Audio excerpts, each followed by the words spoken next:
യേശു എപ്പോൾ അത്ഭുതം പ്രവർത്തിക്കുന്നോ അപ്പോൾ യേശുവിന്റെ ദൈവത്വം വെളിപ്പെടും. യേശുവിന്റെ ദൈവത്വം എപ്പോൾ വെളിപ്പെടുന്നോ അപ്പോൾ പീഡാസഹനവും കുരിശുമരണവും അടുത്തു കഴിഞ്ഞു. പിന്നെ അമ്മയ്ക്ക് മകനെ കാണാനോ മകന് അമ്മയെ കാണാനോ ആഗ്രഹിച്ചാൽ പോലും നടക്കില്ല. അത് യാഥാർത്ഥ്യമാണ്. അതുകൊണ്ടാണ് വേറൊരു സുവിശേഷത്തിൽ യേശു പഠിപ്പിച്ചുകൊണ്ടിരിക്കുമ്പോൾ മറിയം വരുന്ന സമയത്ത് ഇങ്ങനെ പറഞ്ഞു, നിന്റെ അമ്മയും സഹോദരന്മാരും നിന്നെ കാണാൻ വേണ്ടി വന്ന് നിൽക്കുന്നു. റെക്കമെൻഡ് ചെയ്യേണ്ട ഒരവസ്ഥയാണ് പിന്നീട് വരുന്നത്. ഇതൊരു ഒരുക്കപ്പെടലിന്റെ ഭാഗമാണ്. യോഹന്നാൻ 2:11-12 യേശു തന്റെ മഹത്വം വെളിപ്പെടുത്തുന്നതിന് പ്രവർത്തിച്ച അടയാളങ്ങളുടെ ആരംഭമാണ് ഗലീലയിലെ കാനായിൽ ചെയ്ത ഈ അത്ഭുതം. അവന്റെ ശിഷ്യന്മാർ അവനിൽ വിശ്വസിച്ചു. ശ്രദ്ധിച്ചോ, 12-ാമത്തെ വാക്യത്തിൽ ഇങ്ങനെ എഴുതിയിരിക്കുന്നു, പിന്നീട് അവനും അവന്റെ അമ്മയും ശിഷ്യന്മാരും കൂടെ സ്വഭവനത്തിലേക്ക് പോയി ഏതാനും ദിവസങ്ങൾ താമസിച്ചു. ചില ആത്മീയ മർമ്മങ്ങൾ നിങ്ങൾ സ്വീകരിച്ചു. എന്തിനു വേണ്ടിയാണ് ഈ ഏതാനും ദിവസങ്ങൾ പോയി താമസിച്ചത്? ഒരു യാത്ര പറച്ചിലിന് വേണ്ടിയാണ്. ഹൃദയം പിളർക്കുന്ന യാത്ര പറച്ചില്, ചങ്ക് പൊട്ടുന്ന യാത്ര പറച്ചില്, മനമിടിയുന്ന യാത്ര പറച്ചില്. അമ്മയ്ക്ക് മകനെ കാണാൻ ആഗ്രഹിച്ചാലോ മകൻ അമ്മയെ കാണാൻ ആഗ്രഹിച്ചാലോ ഒരിക്കലും കാണാൻ കഴിയാത്ത ഒരു യാത്ര പറച്ചില്. ഏതാനും ദിവസങ്ങൾ കൊണ്ട് ഈ മറിയം എന്ന പരിശുദ്ധ അമ്മേനെ യേശു ഒരുക്കുകയായിരുന്നു. അമ്മേ, ഞാൻ പോകാൻ പോയാണ്. അമ്മ കരയരുതും, അമ്മ തകർന്നു പോകരുതും, അമ്മ തലകറങ്ങി വീഴരുതും, അമ്മയ്ക്ക് മാനസിക ഡിപ്രഷൻ ഉണ്ടാകരുതും. അമ്മ തകർന്നാൽ, തലകറങ്ങി വീണാൽ, ഡിപ്രഷൻ ഉണ്ടായാൽ മനുഷ്യകുലത്തിന്റെ ഡിപ്രഷനെ നേരെയാക്കാൻ കഴിയില്ല. എന്താണെന്നറിയോ? ഈശോ ഒരുക്കി കാണണം. ഈശോ പറഞ്ഞു, അമ്മ കണ്ണുകൊണ്ട് കാണേണ്ടി വരും. പിലാത്തോസിന്റെ കഴുത്തൂണിൽ കെട്ടിയിട്ട് പട്ടാളക്കാര് മാറി മാറി എന്റെ ശരീരത്തെ ഉഴുതു മറിക്കുന്നത് അമ്മ കാണേണ്ടി വരും. അമ്മ കണ്ണുകൊണ്ട് കാണേണ്ടി വരും. ഒരു പട്ടാളക്കാരൻ വലതേ വാരിയിലടിക്കുമ്പോൾ അടുത്ത പട്ടാളക്കാരൻ ചാട്ടുളി പോലെ ചൂണ്ടക്കൊളുത്തുകൾ കൊണ്ട് അടുത്ത വാരിയിൽ അടിക്കും. ആഭ എന്ന് വിളിച്ച് നിലവിളിക്കുന്ന സമയത്ത് കൈകൾ രണ്ടും കൊളുത്തിൽ കൽത്തൂണിൽ കെട്ടുമ്പോൾ നിവർന്നു പോലും നിൽക്കാൻ പറ്റാതെ മുട്ടിങ്ങനെ വളഞ്ഞ് നട്ടല് വളഞ്ഞ് ഉള്ളംകാലം മുതൽ ഉച്ചി വരെ ശതമേൽക്കാത്ത ഒരിടവും ഇല്ലാത്ത വിധത്തിൽ തല്ലി തകർക്കുന്നത് അമ്മ കാണേണ്ടി വരും. അമ്മ തകർന്നു പോകരുത്. ചൂണ്ടകൾ കൊടുത്തുള്ള മുനകളാണ് നമ്മൾ പ്രതീക്ഷിക്കുന്നതിനേക്കാൾ അപ്പുറത്ത്. മാംസത്തിൽ ഈ ചുറ്റി വരഞ്ഞിരിക്കുന്ന ചൂണ്ടക്കൊളുത്തുകൾ ഉള്ളിൽ കയറി വലിച്ചു പറിക്കുന്ന സമയത്ത് മാംസ കഷ്ണങ്ങൾ തെറിച്ച് ദൂരെ വരുന്നത് ഈ അമ്മ കണ്ടുകൊണ്ട് നിൽക്കുകയായിരുന്നു. മൃദുലമായ ശിരസിൽ അനേക തവണകൾ കൈകൾ ഓടിച്ച അമ്മ കണ്ടോണ്ട് നിൽക്കുന്ന സമയത്ത് ശിരസിലെ മുട്ടൻ ചാട്ട കൊണ്ട് അടിക്കുന്ന അടിയില് ചാട്ടുളി പോലെ ചാട്ട കയറുമ്പോൾ ശിരസ് പൊടിയുന്നത് അമ്മ കണ്ടോണ്ട് നിൽക്കുകയായിരുന്നു.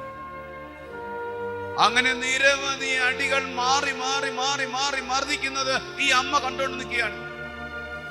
പിന്നീട് 2 കൈകളും അഴിച്ച് 6 അടി വീതിയും ഉയരവുമുള്ള ശരീരം നിലത്ത് വന്ന് വീഴുന്ന സമയത്ത് ശരീരം മുഴുവൻ രക്തവും ജലവും വാർന്നുപോയി. ഒന്ന് കയ്യോ കാലോ അനക്കാൻ പറ്റാത്ത കർത്താവിനെ 2 കൈകളിലൂടെ തറയിലൂടെ വലിച്ചഴച്ച് പിലാത്തോസിന്റെ അരമനയിലൂടെ കൊണ്ട് ഭിത്തിയിൽ ചാരി വെക്കുന്നത് ഈ അമ്മ കണ്ടുകൊണ്ട് നിൽക്കുകയായിരുന്നു. അന്നൊരു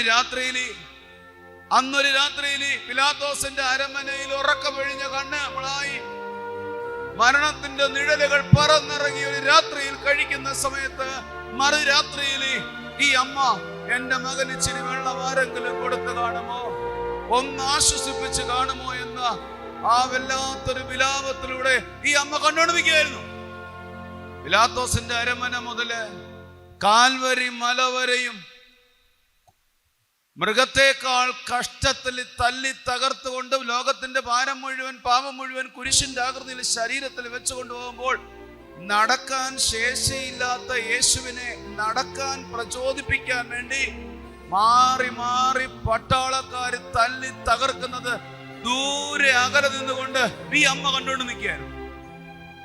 അങ്ങോട്ട് നടക്കുന്ന വഴി പാറ ഇടുക്കുകളിൽ കാല് തെന്നി ഭാരമേറിയ കുരിശുമായി കമിഴ്ന്നടിച്ച് മുഖം പൊത്തി വീഴുമ്പം എന്റെ മോനെ ഒന്ന് വിളിക്കാനല്ലാതെ, ഒന്ന് കൈ ഉയർത്തി ഒന്ന് ആശ്വസിപ്പിക്കാൻ പോലും പറ്റാതെ മാറി നിന്ന് ചങ്ക് പൊട്ടിയ നിസ്സഹായ അമ്മയായിരുന്നു. ഒന്നിലധികം പ്രാവശ്യങ്ങൾ വീഴുന്ന വീഴ്ചയിൽ പ്രകൃതിയിലൂടെ പൊടിപടലങ്ങൾ പറന്ന് മുറിപ്പാടുകളിലൂടെയും നൂല് കയറിയ മുറിവിന്റെ ആഴങ്ങളിലൂടെയും പൊടിപടലങ്ങൾ ഒട്ടിപ്പിടിച്ച വസ്ത്രവുമായി മുന്നോട്ട് പോകുന്നത് ഈ അമ്മ കണ്ടുകൊണ്ട് നിൽക്കുകയായിരുന്നു. ഒടുവിൽ കാൽവരി മലയിൽ കൊണ്ടുനിന്ന സമയത്ത് ഒരു കുരിശിന്റെ ആകൃതിയിൽ തടി കൊണ്ടുണ്ടാക്കിയ തടിക്കുരിശിൽ 6 അടി ഉയരവും വീതിയും പൊക്കവുമുള്ള ഒരു ചെറുപ്പക്കാരന്റെ ശരീരം ഇങ്ങനെ കടത്തിയിട്ട് ഒരു പട്ടാളക്കാരൻ ഒരു കൈ ഇങ്ങനെ വലിച്ചു നീട്ടി വലിയൊരു ആണി കൊണ്ട് കൂടത്തിൽ അടിച്ചു കയറ്റുമ്പോൾ കൈയുടെ മധ്യഭാഗത്തെ ഛേദിച്ച് കൈപ്പത്തിയെ ഛേദിച്ച് തടിയെ അപ്പുറത്തായി തടിയിലോട് വറ്റിപ്പിടിക്കുന്ന സമയത്ത് മറ്റേ കൈ വളഞ്ഞുപോയി വേദന കൊണ്ട്. ഇത് അമ്മ കണ്ടുകൊണ്ട് നിൽക്കുകയായിരുന്നു. പണ്ട് നടക്കാൻ കൈക്ക് പിടിച്ച് നടക്കാൻ പഠിപ്പിച്ച യേശുവിന്റെ അനേക തവണകൾ കുഞ്ഞായിരുന്ന സമയത്ത് അമ്മയുടെ മുഖത്ത് ഇങ്ങനെ ഒരു സുഖത്തിനു വേണ്ടി തടവിയ കൈകൾ എടുത്തുകൊണ്ട് മറ്റേ ഒരു കൈപ്പത്തിക്കകത്ത് കയറ് വലിച്ചു കെട്ടിയിട്ട് നെഞ്ച് തെന്നിപ്പോകാതിരിക്കാൻ ഒരു പട്ടാളക്കാരൻ നെഞ്ചിൽ ചവിട്ടി നിന്നിട്ട് കൈ ഇങ്ങനെ വലിച്ചു നിവർത്തുന്ന സമയത്ത് എന്റെ മകന്റെ കൈ എന്ന് പറഞ്ഞ് ചങ്ക് പൊട്ടി കണ്ടോണ്ട് നിൽക്കുകയായിരുന്നു ഈ അമ്മ. നടക്കാൻ പഠിക്കുന്ന സമയത്ത് കുഞ്ഞു വീഴുമെന്ന് കണ്ടപ്പോൾ fashion of the Christ cinema നിങ്ങൾ കാണണം. കുടവും വെള്ളവും കളഞ്ഞിട്ട് ഓടിച്ചെന്ന് കുഞ്ഞിനെ വാരി പുണർന്ന് ചുംബിച്ച ഈ അമ്മ കണ്ടോണ്ട് നിൽക്കുക 33 വയസ്സുകാരനായ തൻ്റെ മകന്റെ ഒരു കാലെടുത്ത് മറ്റേ കാലിന്റെ പുറത്ത് വെച്ച് 2-3 പട്ടാളക്കാർ ബലമായി പിടിച്ചിട്ട് വലിയൊരു ആണിയെടുത്ത് ഒരു കാലിന്റെ പത്തി അടിച്ച് ഛേദിച്ച് മറ്റേ കാൽപാദം ഛേദിച്ചുകൊണ്ട് തടിയോട് വറ്റിപ്പിടിച്ചതും ഈ അമ്മ കണ്ടുകൊണ്ട് നിൽക്കുകയായിരുന്നു. ഒടുവിൽ ആകാശം സൃഷ്ടിച്ചവൻ ആകാശം നിഷേധിക്കപ്പെട്ട് സൃഷ്ടിച്ചവന് ഭൂമി നിഷേധിക്കപ്പെട്ട് ശപിക്കപ്പെട്ടവരെ പോലെ മണിക്കൂറുകൾ കുരിശിൽ കിടന്നുകൊണ്ട് കരയുന്ന സമയത്ത് ഈ അമ്മ മാറി നിന്ന് വിതുമ്പിയായിരുന്നു. എന്റെ ചോദ്യം ഇതാണ്, എന്തേ ഈ അമ്മയ്ക്ക് തലകറക്കം വന്നില്ല? എന്തേ ഈ അമ്മയ്ക്ക് മാനസിക ഡിപ്രഷൻ വന്നില്ല? എന്തേ ഈ അമ്മയ്ക്ക് ഭ്രാന്ത് വന്നില്ല? എന്തേ ഈ അമ്മ അറ്റാക്ക് വന്ന് മരിച്ചില്ല? ലോകത്തിലെ ഏതൊരെങ്കിലും ഒരു അമ്മയായിരുന്നെങ്കിൽ അവിടെ തലകറങ്ങി വീഴും, അല്ലെങ്കിൽ അറ്റാക്ക് വന്ന് മരിക്കും, അല്ലെങ്കിൽ മനസ്സിന്റെ താളം തെറ്റും. നിങ്ങളുടെ മക്കളെ ആരെങ്കിലും സംശയിച്ചു കഴിഞ്ഞാൽ നിങ്ങളുടെ താളം നിലനിൽക്കുന്നില്ല. നിങ്ങളുടെ മക്കൾക്ക് പരീക്ഷയിൽ തോറ്റു കഴിഞ്ഞാൽ നിങ്ങൾക്ക് കണ്ണുനീരടക്കാൻ പറ്റുന്നില്ല. നിങ്ങളുടെ മക്കളെ ജയിലിലാക്കിയാൽ നിങ്ങളുടെ ഉറക്കവും നിദ്രയും നഷ്ടപ്പെടുന്നു. നിങ്ങളുടെ മക്കൾക്ക് ഒരു ജോലി കിട്ടുന്നില്ലെങ്കിൽ നിങ്ങൾക്ക് ദൈവത്തെ തള്ളി പറയാൻ പറ്റുന്നു. എന്തേ ഈ ഏക മകൻ ഇങ്ങനെ കിടന്ന് പിടഞ്ഞിട്ടും ഈ അമ്മ തലകറങ്ങി വീണില്ല. ഈ അമ്മ വീണായിരുന്നെങ്കിൽ സഭ വീണേനം. കൈയടിച്ച് കർത്താവിനെ മഹത്വപ്പെടുത്ത്. ഈ അമ്മ വീണായിരുന്നെങ്കിൽ ഞാനും നിങ്ങളും വീണേനം. ഈ അമ്മ മനസ്സിന്റെ താളം തെറ്റിയിരുന്നെങ്കിൽ പത്രോസിന്റെയും യോഹന്നാന്റെയും താളം തെറ്റിയേനം. ഈ അമ്മേനെ നിങ്ങൾ മനസ്സിലാക്കണം.